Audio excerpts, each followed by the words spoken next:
the unique thing about this game is that Regice has not really had a chance to shine. There was a lot of real hype in the room from that sleep talking shit that he pulled before, but there hasn't really been a case where it's like, yo, bro, give this thing like all of its like merit badges or anything like that, because this thing, oh my god, you ever fought a refrigerator and immediately regret it? Or like a vending machine, you try to tip over a vending machine? That's basically what happened with Regice. Don't fuck with fucking soda vending machines. People die that way. But I have the rematch here with Maggie.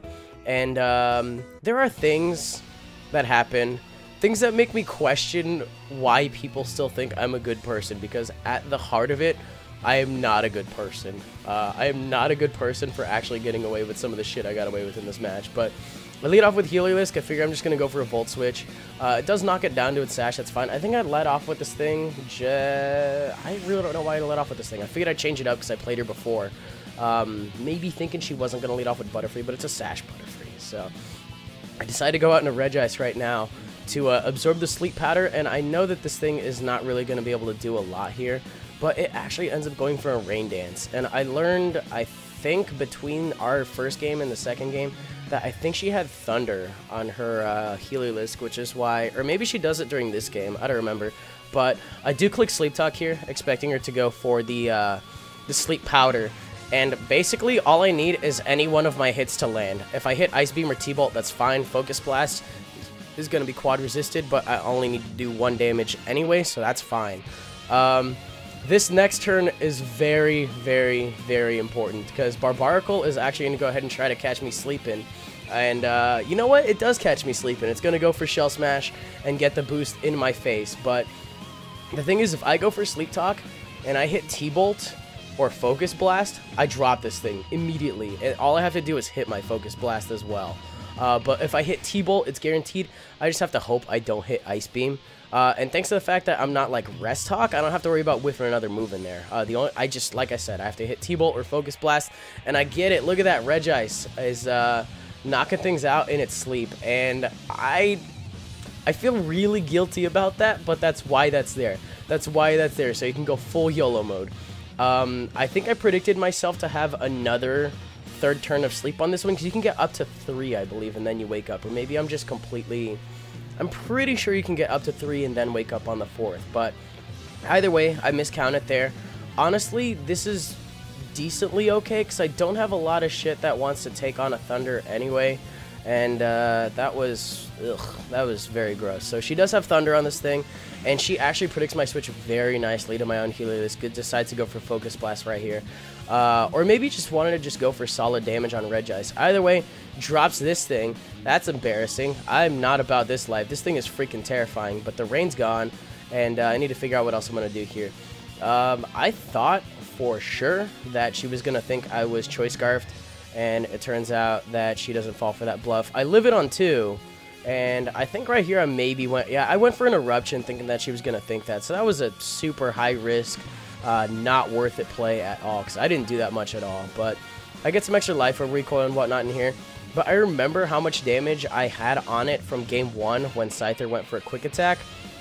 And that's going to be my Hail Mary right here, where if I don't knock it out with that and it hopefully dies to Life Orb, I lose Scyther, but at least the rest of the game can go on. I have to pray that I can knock it out from here. She recognizes that she was at around the same amount there, so she's actually going to choose to switch out into Dragonite right there. I'm not going to bluff anything at that point. That bluff cost me a very, very valuable Pokemon, so I'm not about that life anymore. That was too risky. So decided to go into Regice again, just because the Specs Ice Beam is literally going to be able to drop anything. She just Dragon Tails, that's fine. She actually doesn't DD straight out, which I'm really happy for. But I think if she actually DD'd right there and then Dragon Tailed, she would have gone after my Ice Beam, which would have been pretty risky for her. She probably would have died. So decides to go, or Dragon Tails me out after I get my Stealth Rocks up. That's fine. I had a little checkpoint in there anyway. And I think right here I end up going for a U-turn. Going for a knockoff actually wouldn't have been a bad idea either. But the way I'm seeing it, she's just shuffling me around so much. If she chose to just start going for DDs right there, that would have been pretty dangerous. So I Dragon Tail out into this thing, I U-turn out into this thing expecting her to Dragon Tail again. But she just rests up right now. Now, the problem with Rest Talk is that if you keep hitting Dragon Tail in your sleep, you will repeatedly just dodge the negative priority because you're going off of sleep talk's priority, which is 0. So that means that you're going to be able to get anything off before your opponent does. She gets a crit Dragon Tail. It's fine. It's my EV Light user. I'm not stressing about it. But definitely goes out into Regice here. And as long as she doesn't hit Dragon Tail again, I finally do get the opportunity to drop this thing. But I think she hits it twice, to be honest. I don't remember this thing dying until a little bit later in the game. Or maybe, oh, I did go for an Ice Beam. Maybe it lives it. I think it lives it, which is what makes me believe that the crit in Game 1 actually matters, because I think she's actually max HP, max special defense on this thing. So, probably a little bit. Helios going to come back in. I was really surprised by this, that she actually just let her Helios die like that, as opposed to letting her Dragonair die like that, because I don't have a lot that's going to be able to outpace Heliolisk. Outside of, you know, if this thing gets extra life or recall and I have to keep Scyther alive for that. But just Regice doing a thing. This is unheard of for me, to say the least. I didn't use Regice at all before this tournament.